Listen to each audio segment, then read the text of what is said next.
Greetings, it's Dr. Jeffrey Scott, and this is my stock market update for the weekend of August 21st, 2022. My email address is hgsidoc@gmail.com. I welcome all comments and remarks. If you're new to my site, please click subscribe and then the alarm so you'll get notified when I place these. And again, remarks can be made through email, can be put on the YouTube site, thumbs up, thumbs down. It's nice to know that people are actually listening to this. I titled this week's Rally Rejected, and we'll talk about whether this is the beginning of a pullback. Is it just a pause to refresh? What am I making of this, and does it actually matter? The disclaimer, as always, this is for educational purposes only. Anything I recommend should be taken in the spirit of education, should not be considered investment advice. I'm a doctor, not a broker. I demonstrate the tools that I use in my daily trading, and trading involves risk, and you are solely responsible for any investment decisions you make. So I used to do a lot of live meetings. So I'm assessing interest in a 1 or 2 day meeting in Florida in December. My good friend John Person holds a meeting in December on December 2nd and 3rd in Palm Beach Gardens, which is just north of West Palm Beach, easy airport in and out, close to where I live. And I would hold mine immediately following that on the 4th and the 5th. That would allow folks that attend my meeting to actually go to John's meeting, which is a great thing to do. I would need a minimum number of 10 commitments to do this. And if we do a 2-day meeting, I would invite a second speaker who would complement what I'm teaching.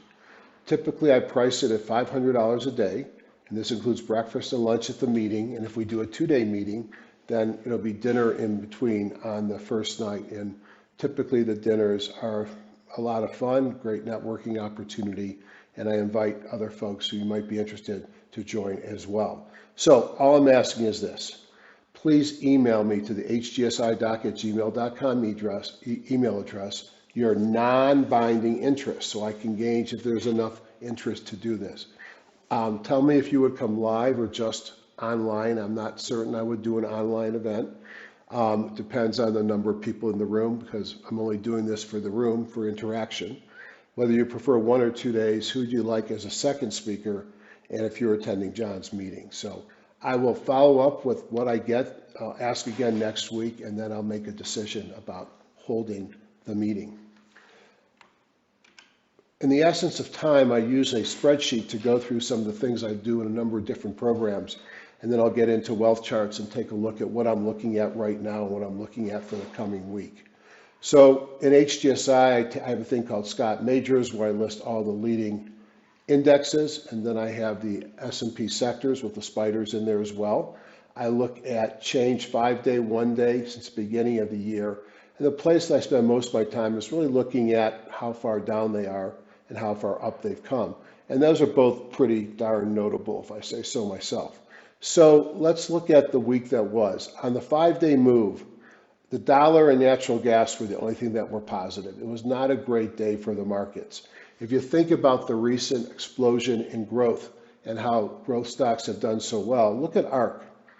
On the week, it was down 14.1%, yet in the 99 days since the May 12th low for ARK, it's up 27.3%, even after that 14% decline. So is this just a normal give back after a massive run? It might be, and we'll continue to ask that question as we go forward. If you look at the big caps, they were down in the neighborhood of 1%, Dow being down the least.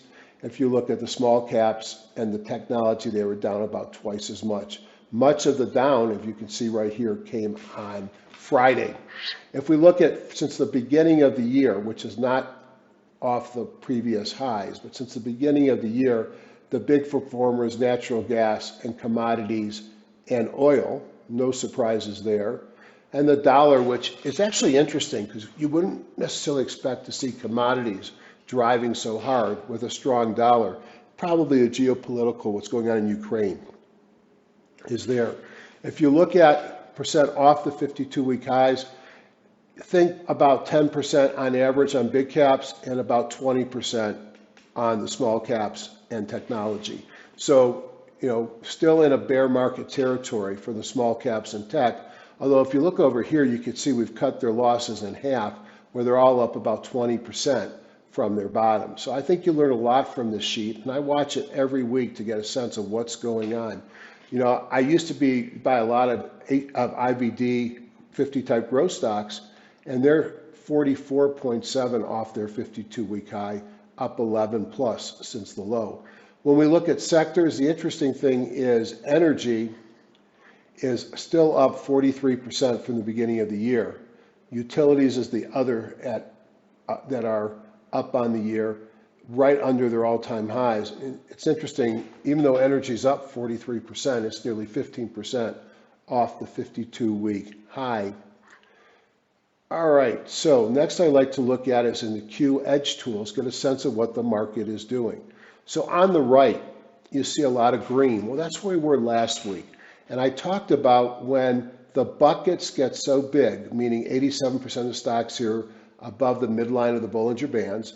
And when I start to see 20+% on both above the bands and at the top of the bands, that means that over 40% of the stocks, probably 60% if you include the next band, are getting extended. So you had a market that was extending. I think I talked several times that I expected we'd have resistance at the 200 and likely either pause to refresh or pull back. Then look what happened this week.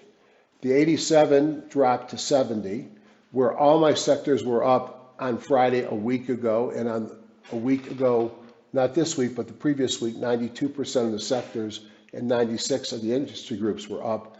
Look at the big difference with 88% of the sectors down and 93% of the industry, 100% of the sectors down, 93% of the industry groups, and 88% of the stocks were down on the week, or on the 1 day, and then we'll look down here at the 5s and 10 days. So these are all 1 day. So 92% down on the stocks, up on the stocks a week ago, 96% of the industry's up, sectors 100%, and here's the 5 days showing 100% up. This is a week ago, so 10 days ago, a week back, 94% of the industry groups up, 86 of the stocks. And we look at this week, 73% on the week, sectors were up, 77% of the industry groups were down, and 70% of the stocks were down. So total reversion. And you can notice that the stocks above are at the top of their Bollinger Bands, and the dark green have really vanished. So this was a week that saw a massive change. Look at the sectors on Friday. This would have been, let's see, I guess the 12th. And look at the sectors on Friday the 19th. You went from all up to all down. Interesting. So softening over the week. Sorry if I confused you there on the little pies. Now the other thing that's interesting is we actually saw growth do better this week despite the sell-off. And you could see the stocks here that had low ERG, which is EPS rank, relative strength rank, and group rank, they did very poorly, yet stocks that had high earnings per share rank outperformed. You had less downside on high relative strength, and you could see the high ERG stocks were relatively flat on the week or down less than 2%, while you could have stocks down 6 to 8% if they were poor on the fundamentals. The NASDAQ, and this is my Hindenburg scouting, and I really look at this to get a sense of how the markets change in the ebb and flow. We know that back here, which is on July 22nd, the weekly bongo went green. We've had some eurekas and kahunas, which are bullish signals occurring. But what really happened this week, and it's kind of interesting, is we had a few days in a row, starting last Friday, of getting above 2% on new highs. But on Friday, we softened so much that we got red on the new lows. So the new lows are creeping up. That's not a good thing. Then the other thing that's interesting is I would not expect a Hindenburg omen to fire this early. We're not at new highs. But three of the criteria, new highs less than or equal to twice the new lows, McClellan less than 0, and a rising moving average, all fired this week. But we didn't have both new highs and new lows greater than 2.2%. We were probably about 30 new highs away from having a Hindi. Very surprising to see it, especially when you're so far off the low. If I look at the NYSE, similar thing, the three signals fired, creeping up of the new lows after some new highs were there, still have the weekly bongo intact.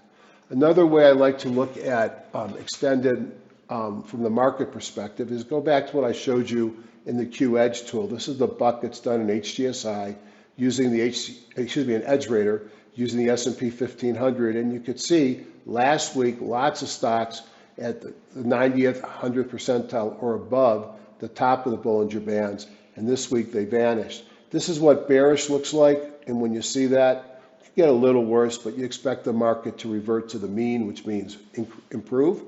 This is what too much bullish exuberance looks like, and you expect it to move to this where it comes off its highs.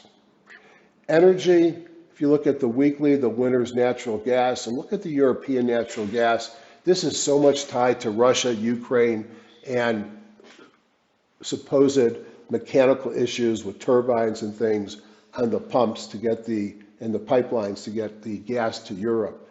If you see things like GasLog and Cheniere Energy being super high, it's because the opportunity may exist for us to start shipping natural gas in the US over to Europe. And you could see on the year, because of the geopolitical concerns, the massive increase in gas, and even coal has benefited from this as well. Now in the week, oil was down a tad, natural gas, extremely volatile, was up.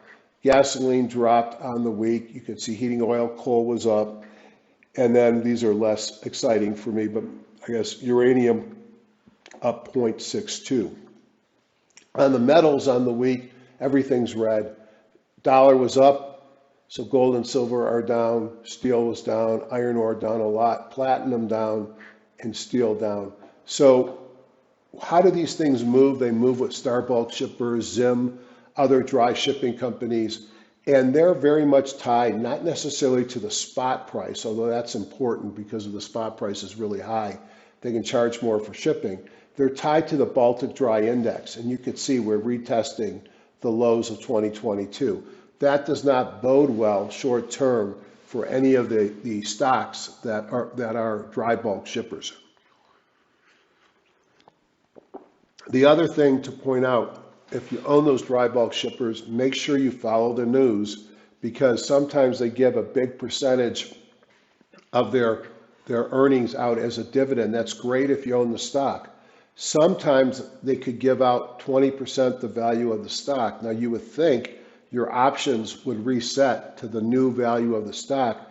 It depends whether it's considered a normal dividend or an extraordinary dividend, which is announced beforehand. So you need to know what that means, because you might find you have a stock that's $80, $20 in the money with a 60 strike price, and wake up and see the stock price is 58 and your strike price is still 60. So you got to be careful when these massive dividends come out, because if you're an option holder, you may not be getting the dividend.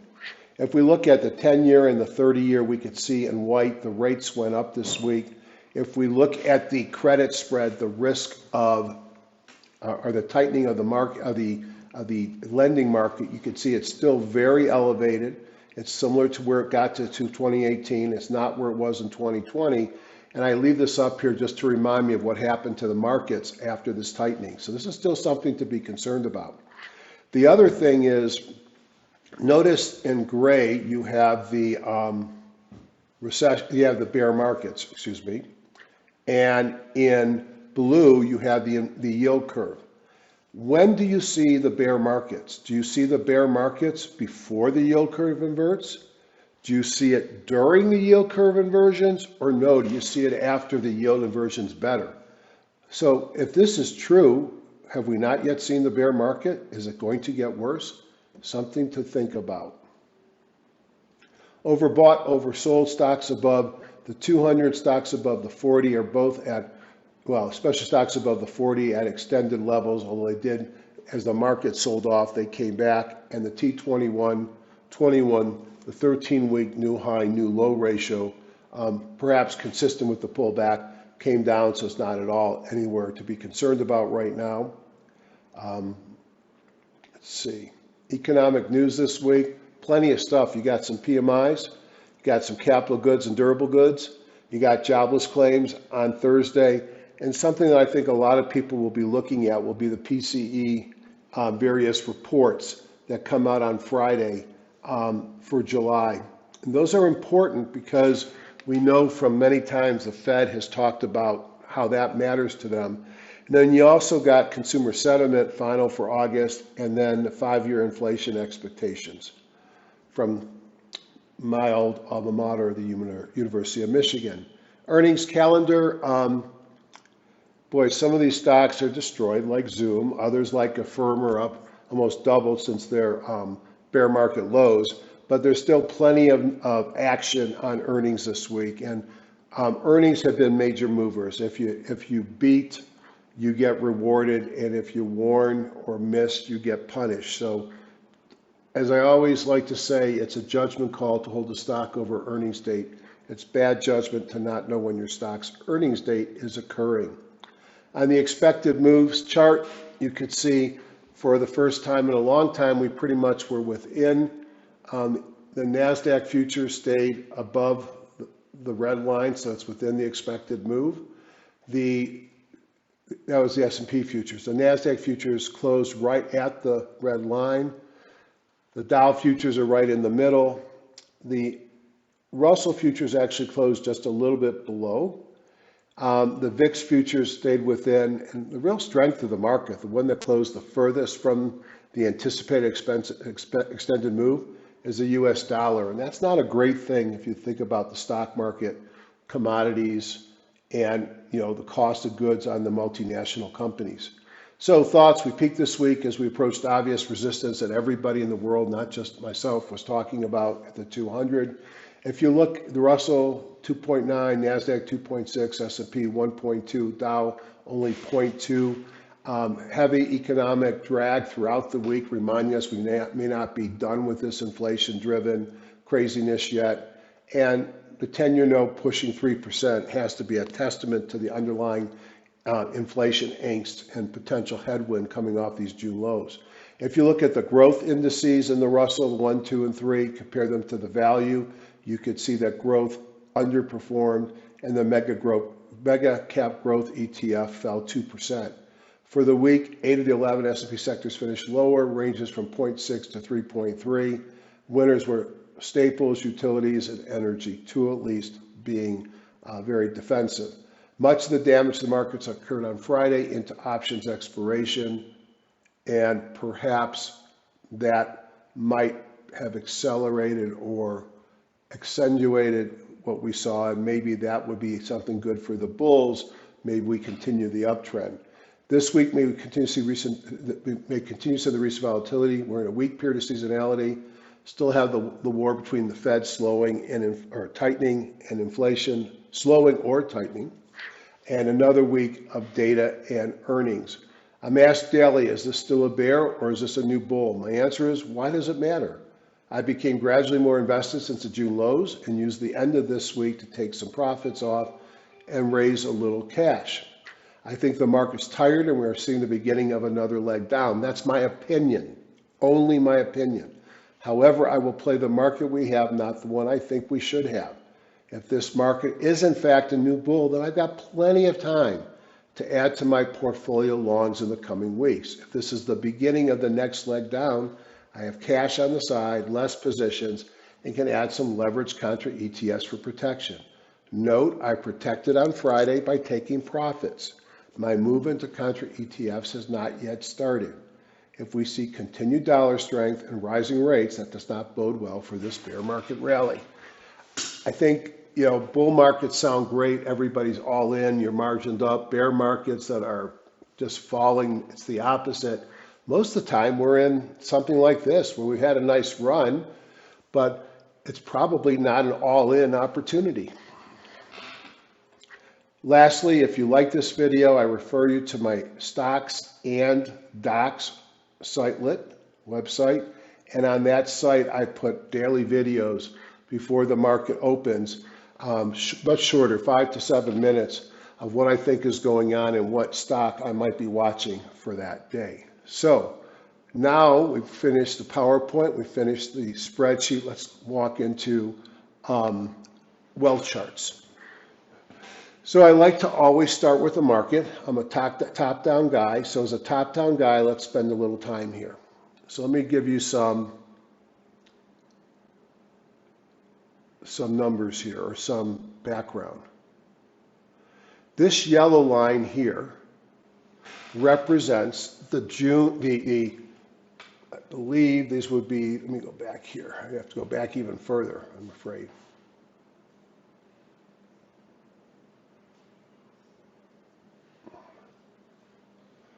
Yeah, this yellow line there is the March. Okay, here's the March 2020 lows. I believe these are the March 2020 highs. No, been so long. Here it is. Here we go. Here was the highs. Okay, the yellow line, forgot to put my label on it, was the June lows. I should have known that. Okay, this here is the January 2020 highs before the market rolled over. Here's the March 2020 lows. This dashed line here is the June highs, which I thought would be potential resistance. And then the next target I had was the 200-day moving average in red. So what do we see here? We see that the markets pull down here, obviously, to the June lows. At the June lows, they had a doji on the June low yellow line. They were all red down here on the bongos. And then we started to move up. We moved up, pulled back, set a higher high, moved into the fifth to this trend line and heading right towards that 50. And we pulled back, probably matched the prior low. And then boom, we broke through the trend line, paused at the 50, broke through, paused at the June highs, broke through, and now paused at the 200-day SMA. So it would not be out of kilter to think, well, this is just like the other times, and we're just going to blow through that and go to new highs. I think that's a legitimate thought. I look at this as the natural place to see a reversal. I'd love to see these June highs turn into support and a bounce off that, but time will tell. But I think we have to be aware that we could really come all the way down to this 50 and compared to these lows down here, not really violated the lower lows and use that as a launching pad. So I think there's risk that we pull back here. The daily and the weekly bongos are green, that's great. You look at the volume on the sell-offs, you look at the volume on this run-up, the volume has been somewhat anemic, and so that's something that's bothersome as well. So again, 200-day June highs, June lows, January 2020, last bear market high, March 2020 lows. So if we pull back, let's see if the June highs hold. I probably have less confidence there, but I do have more confidence at the 50. And we'll see that would be my target there. So that's the S&P 500. How about the Qs? They came out of this channel and have had the doji and have rolled over. And you have to believe your next target is either the June highs or that 50-day moving average. And just like the others, this is the June low, which would be the ultimate target. And then if we go down further, you could see the January or February 2020 highs and the March lows. So as I look at this, I feel like the Qs are heading down, and the volume was actually a little bit more than it has been. Really, if you look through, you'd have to go down to this day when we broke out on August 10th to get similar volume. So the Qs look like they're rolling over here. The diamonds, we know that the diamonds large caps did better this week, and you could see the same thing. This one had broke through the 200, but it looks like it's rolling over, has broken through the 200. The volume was totally anemic, and maybe that's good for a weekday. And you could see where the June 2022 highs are, would be the first target, the second target would be the 50, and then the June lows hopefully don't get there. Let's see if we avoid all those and start another leg up. No one knows. All we can do is predict and then act based upon what the market really does. Similar to the Dow, the Russell got above the 200 for a heartbeat and has rolled over. And this pullback on Friday on the Russell was on big volume, probably a lot of option expiration there. Also notice, let me go backwards, on the Qs and on the Russell, we have lost the daily bongo. So what are we in right now? If the weekly is green and the daily turns to red, we're in a pullback. When do I like to buy things? I like to buy things when the pullback resolves to the upside in an uptrend. So these may both set up buying opportunities. The VIX doesn't look like it thinks the market's going to roll over. The VIX teased us by going a little higher, and it closed up less than 0.1%. But the dollar did have a pretty significant move off of the 50. Looking at commodity strong dollars, you can predict what gold and silver are doing. They're both selling off. This is my EMS signal that came in as they failed the 50. Bongos are all red. Oil's sort of been in this side range between the 50s and the 200, the falling 50, the rising 200. Eventually it's going to have to break above or below. And natural gas, very volatile. It had a giant run up, and then it sold off from 23 down to 18. Now it's back up. So natural gas has been volatile here. And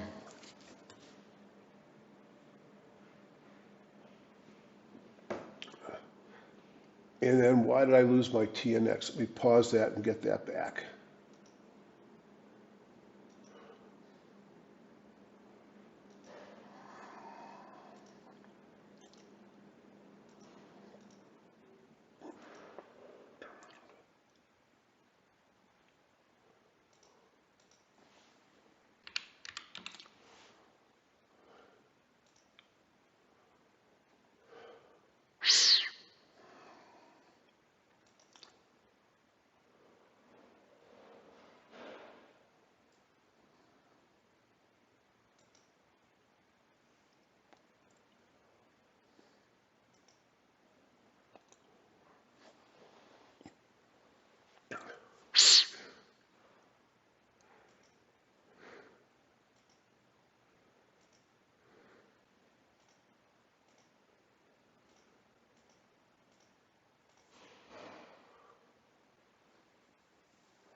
Okay, it looks like there is a problem with the Tastyworks feed because I saw it fine, but it did not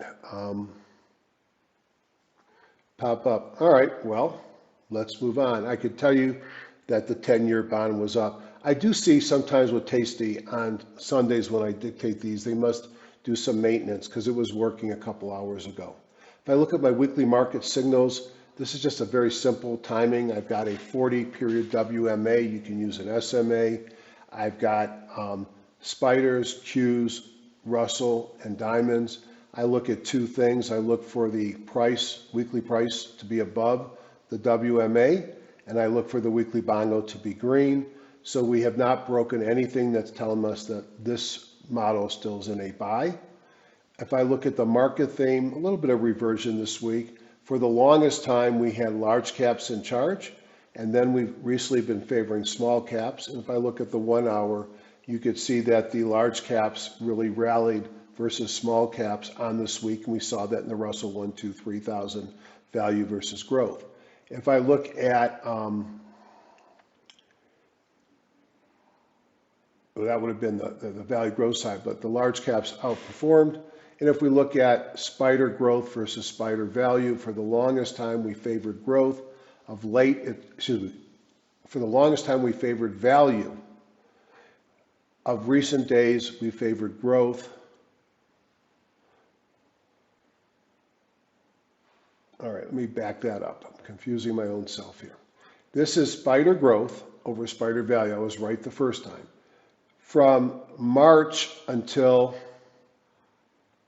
the end of 2021, we favored growth. As we've seen this market sell off, we favored value. Of lately, we've seen growth come back in vogue. but this week it looks like growth gave up something. And if I look at the 1 hour chart, you can see it's come down, which means we're favoring value. Too much coffee today at breakfast. I like to look at ratio charts of the S&P sectors versus the spider to get a sense of what's working. And we'll just look at them. Materials, no. Communications, no.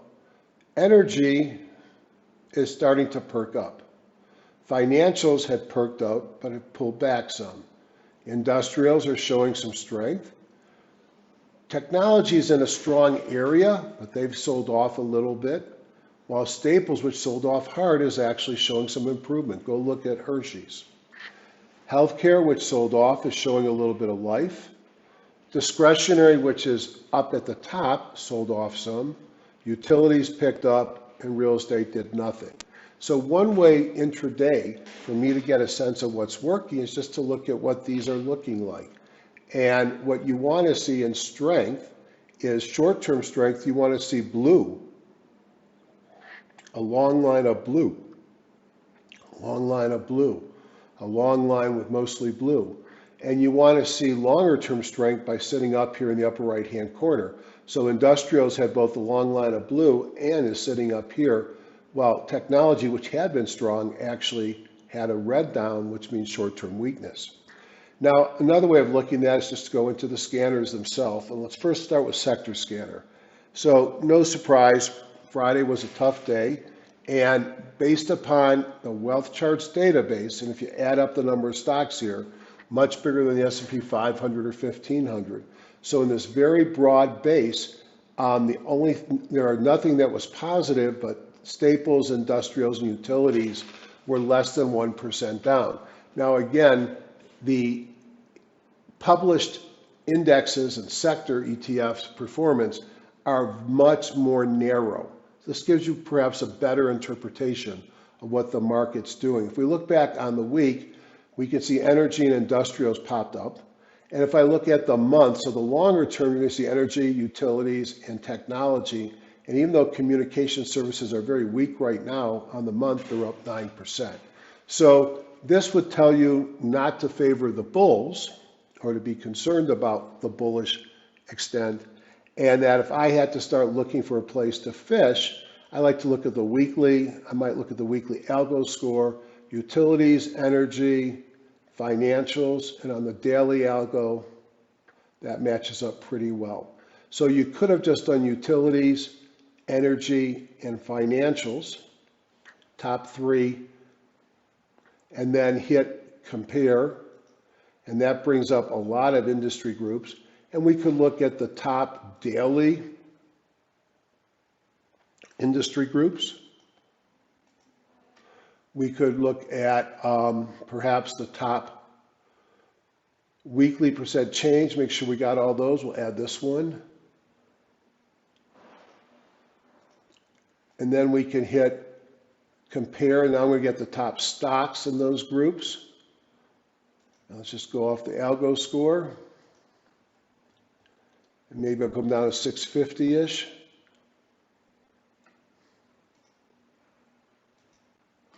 And now I'm going to open up the funnel, see what watch list is my default, weekend review, which is what I want it to be. And now I'm going to hit add to watch list. So this is how I build my top-down watch list for the bulls. I would do the exact same thing in reverse for the bears. Now if I go over, well, we'll skip for a sec, we'll look at that in CAT scanner. Let's look at Wealth Scanner. This is my bullish scanning set. So I'm looking at only short term with a type of trader being a day trader because I want to find out what's moving. So momentum shares were moving. Isn't that interesting? Probably not what we've seen for a long time. You can see how they sold off hard. Energy back up to the top, followed by short treasuries, XOP, dividend players, consumer staples, utilities, and pharma. Now, does that sound like a growth market?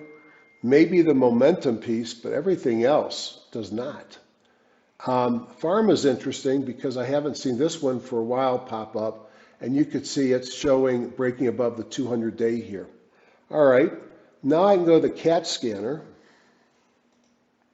and I could pull in my weekend review, which I did, and I'm going to be very tight here. Remember I said I'm probably more bearish than bullish, so I don't expect a lot of things to come up.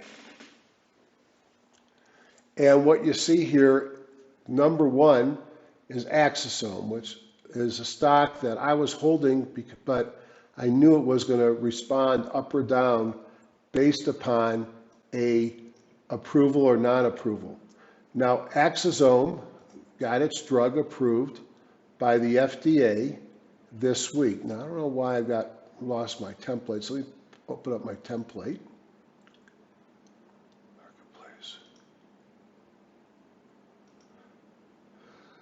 All right, that looks better. So you can see Axosome, it had 4 dots because it had a gap, it had massive volume, it broke out about prior resistance, and it's got momentum. The daily bongo, which was green, turned red, which was red turned green. The weekly and monthly are green. And look at relative strength and OBV. Now, the first thing you might think of is I'm not chasing this stock because it's already run too much. And I don't think that's necessarily wrong. The high jumps at 100, but let me show you CTIC. Not doing great of late, by the way.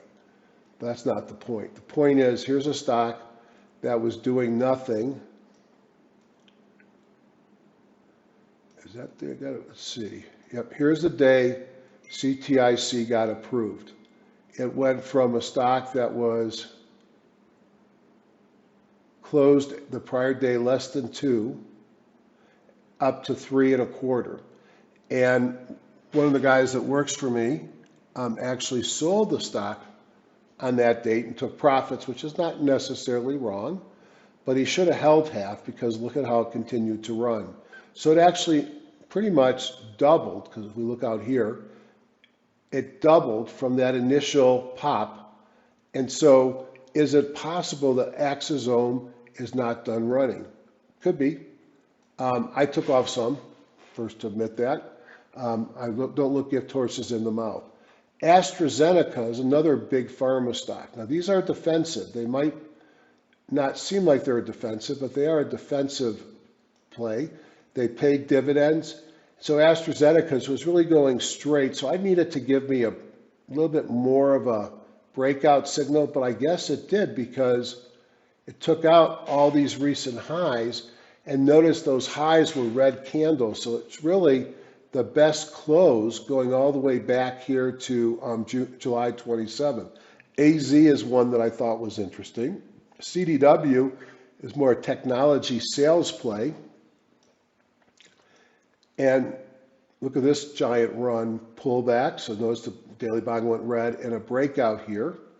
Great relative strength and on-balance volume. CNC is one of the health insurers. This one does a lot of Medicaid plans, pullback in an uptrend, now breaking out. I like that one. Hershey, I mentioned this as a consumer staple that looks interesting. I mean, I like CanSlim type stocks. I don't know what's new in chocolate, but it's hard to argue with the performance that Hershey's had. And Hershey had a big volume day and a little breakout here on Friday as well.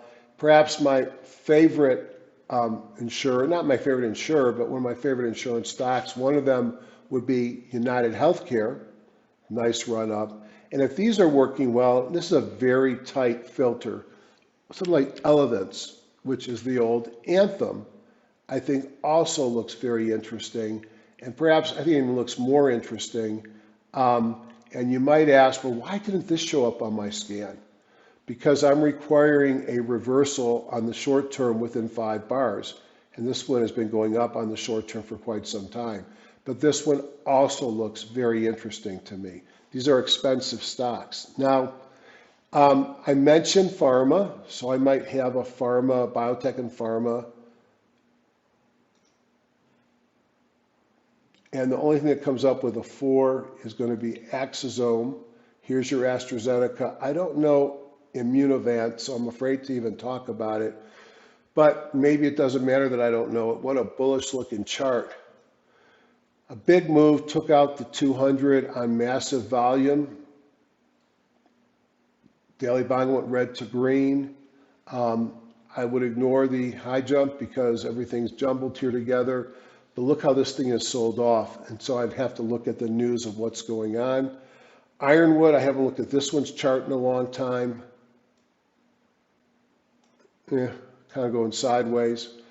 So that was one. I think I said industrials looked okay. Do I have an industrials list? I don't. So let's make an industrials list. So how would I make a list? I'm going to go to watch list.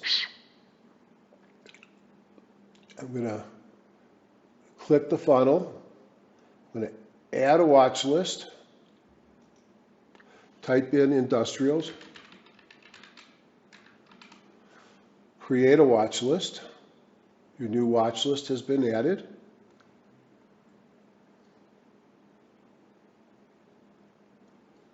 And now I'm going to go into sector scanner.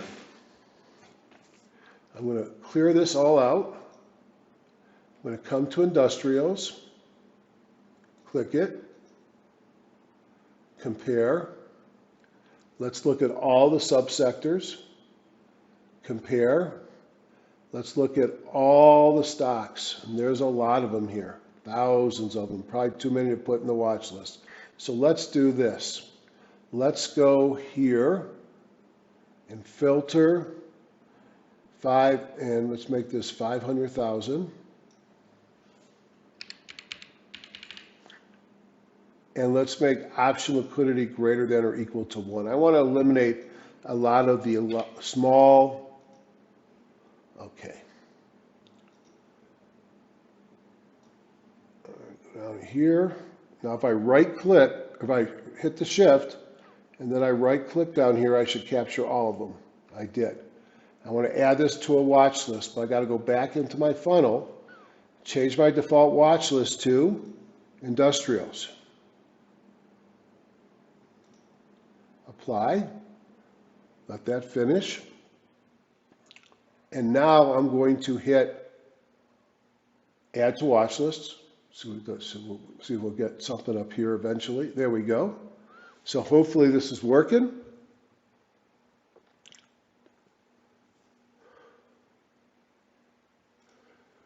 Here you can see my industrials watch list with a lot of stocks. So now I'm going to go back to CAT scanner and I'm going to drop in industrials.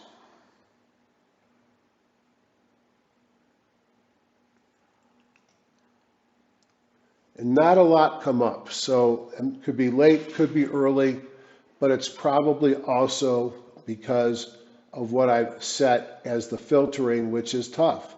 5 and 500,000 has options, at least one bullish dot, no bearish dots, but I put a bongo daily change within 5. What happens if I make that 10? So these could be stocks that have reversed a little longer, picked up one more, really didn't do anything. So nothing really popped up there.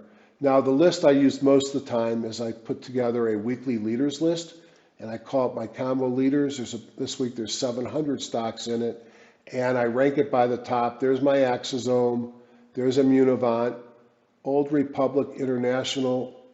Are they trash? I don't know what this company does, but what a nice looking breakout this one had. So here's a stock that was moving massive volume, breakout on volume and momentum. That looks interesting. Oxy, it's funny, I own some of this, not a lot. And the day before there were downgrades. So I thought to myself, do I sell or do I hold? And I forgot to sell. And then on Friday they announced that Warren Buffett has applied to take a 50% position. You only get the 50% position if he buys up a lot of shares that he doesn't already have, or they do a massive new shares that he buys. Either way, I think it pushes up the price. I think Oxy looks very interesting. This is volume, breakout, momentum. It had a new wealth signal, was already on an a EMS buy, nice pullback and a breakout, so I like that. We already looked at CNC. Equinor, I believe this is a energy play. Move up, kind of a flag and breaking out of the flag. That looks interesting. VIPS is a beaten down Chinese, I guess like an Amazon wannabe. Look, this is beaten down, obviously. It's showing some movement. It's Chinese. It's not really done much. I'd probably skip it. Abbott is a turtle of a healthcare pharma stock. Pulled back, doesn't look too attractive right here. I like to see it start to go up before I buy it. BTU is a coal player. Now notice there's already down to just the one dot. So I've gotten out of the easy ones. So when I don't see a lot in the bulls, maybe I should look at the bears. So I have bear scanner. So let's go look at the bear scanner and let's go to well scanner. And let's make sure this is set as bearish. And let's go down here and short time frame it.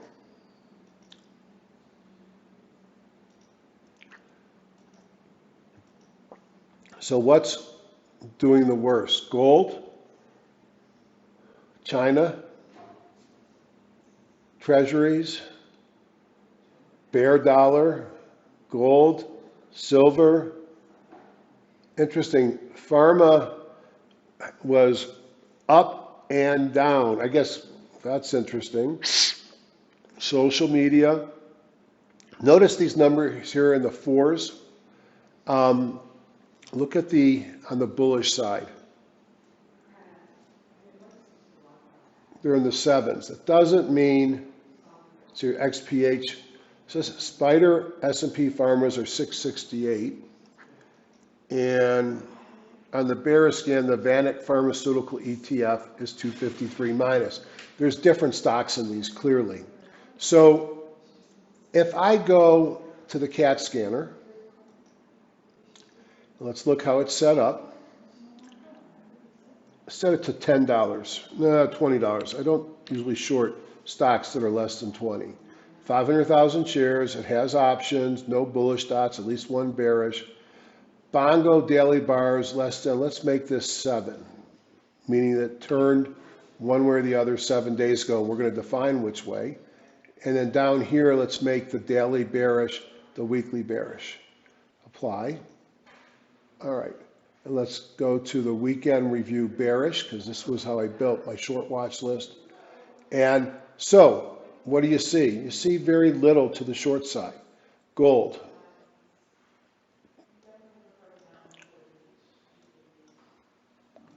Sure, gold has broken down, the 100, the 200, the 50, the 17. 50 is about to cross through the 17.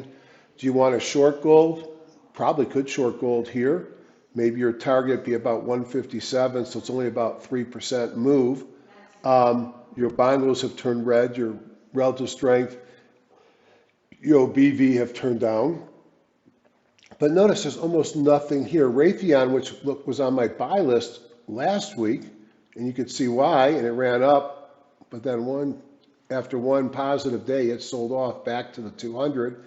That's not in shortable position for me. It's just pulled back to support. The fact that there's very little showing up on the CAT scanner to short, and again, I loosened this to go to 7 instead of 5, it just tells me that we haven't had a lot of stocks sell off yet. And it could be early if this market is turning. Now, watch list wise, I did find some stocks that I thought, although I'm not expecting them to go down, I'm going to use them as sort of a watch list. And when these roll over, I'm going to know I'm going to want to be potentially thinking about contra ETFs. So let's just look at them. Accenture. All right. Why did I pick this one as a potential? Well, not because its bongos are bad, but I looked here and I saw its high jump is turning down, so it's weakening. Relative strength and OBV have pulled back into their moving averages, but it kind of looks like the index is failing at the 200. Now it's got the 17, it's got the 50. I probably wouldn't touch it to short until it broke below the 17. And this is a strong performer, but it's also well off its highs. ASML, a big leading Semiconductor, again, well off its highs, and it started to pull back after the recent recovery. Again, it's got the 50. Is it perfect? No. But I did find a list of stocks that look like they might be interesting if this market rolls over. Some of these were big leaders on the way up. Some of them are still pretty strong. So I put those in here that I'll be watching, like SNPS. This was a big leader. This one might be compelling right now. It's broken below the 17. It's got a EMS signal, 2 red dots. Look at relative strength and OBV turning down and on big volume. So, if you want to short this thing, which I have a hard time shorting here. As I told you, I protected by taking profits. But if the markets roll over, these are some that I might be looking at shorting. And then on the other hand, there are still some good looking charts out there. And I'll just put up my buy watch. And then I'm going to shut this down for today. Here's my buy watch. And let's see if I can find my favorites. Actually, let's just take my buy watch over to CAT Scanner. That's why I love this tool. I can just put anything I want in here.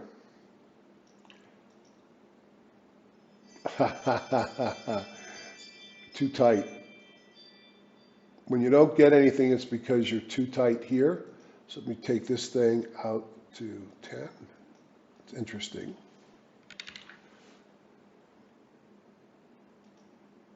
Oh no, not too tight. I'm in my bear side. Let me go over here. It's a good thing that the stocks I put in my buy watch didn't show up on the bear side today. That would have been funny. Embarrassing, but funny. Scott, buy watch list. All right, so these are some of them. We looked at Axosome. We looked at Old Republic. We looked at Oxy. We looked at CNC, ASC. This is in the energy shipping business. There's a, like Golar LNG, it's a cheap stock. It's in the energy shipping, and these are the stocks that are moving on the shippers, not the dry bulk shippers. And the reason why something like this is moving is the expectation, I think, of shipping energy, natural gas to Europe. We looked at AstraZeneca, Peabody Coal, part of the whole coal machine breaking out. We looked at CDW, Hershey, United Healthcare, and lastly, VET, an energy play.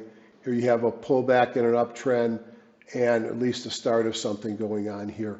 So I've showed you a lot of how I use wealth charts. I use wealth charts and the other tools that I have to identify, is this a bear market or a bull market? Where are we? And I would say we're in the middle right now.